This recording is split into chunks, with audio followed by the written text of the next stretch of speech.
terrifying episode of turbulence on a flight from London to Singapore. A terrifying episode of turbulence on a flight from London to Singapore ended with one passenger dead and 70 people hurt. Flight tracking data shows that the Boeing 777 suddenly dropped 6,000 feet in a mere minutes. Passengers say anyone who wasn't wearing a seatbelt was thrown from their seat. Many slammed their heads on the overhead bins, denting the bins because they hit so hard. With about 3 hours left in the flight, the plane made an emergency landing in Bangkok. Authorities say a 73-year-old man from Britain likely died of a heart attack. 7 people also have critical head injuries.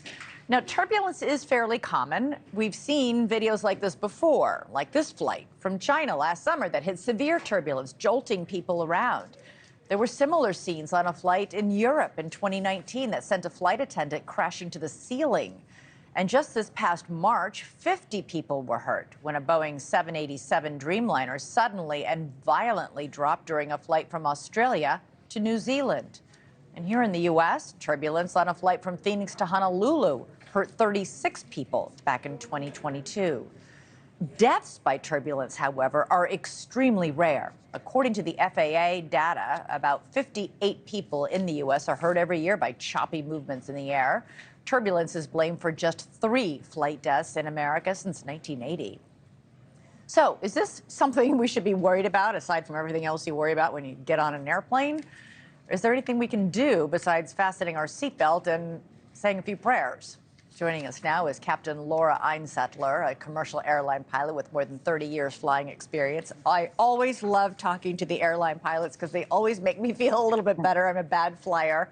Listen, passengers say there was no warning. Literally, the seatbelt sign came on, and about a few seconds later, the plane plunged downward. Does this sound like clear air turbulence to you? We would have to look at all of the different aspects of the weather at that time. But as airlines and pilots and dispatch and weather experts, we do everything possible to always route around areas of known turbulence.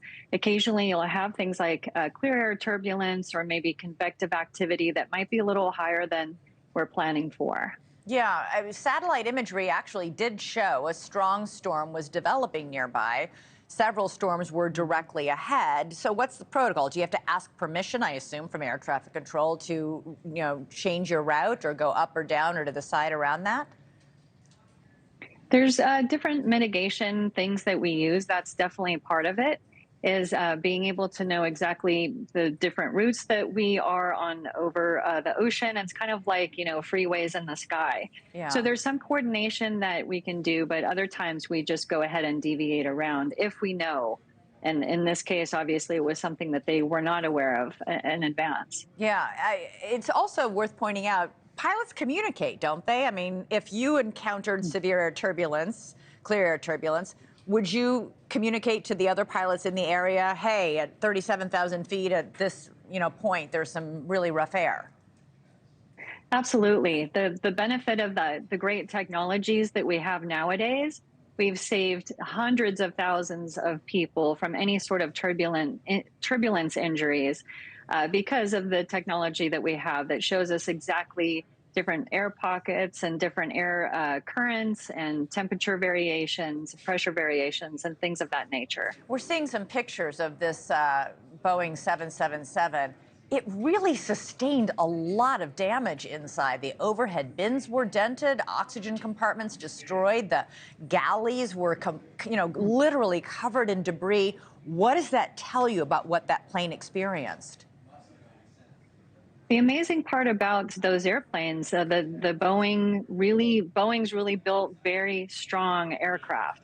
So as you can see, the aircraft itself, took this type of severe turbulence, but it's only some of the inside things, as you see there, that were damaged. The aircraft itself, strong integrity, and they were able to land safely. Right, but for everybody inside that silver tube, that was pretty, it's pretty amazing. Clear air turbulence is happening a lot more often. In fact, over the Atlantic Ocean, it's up 55%. What's happening?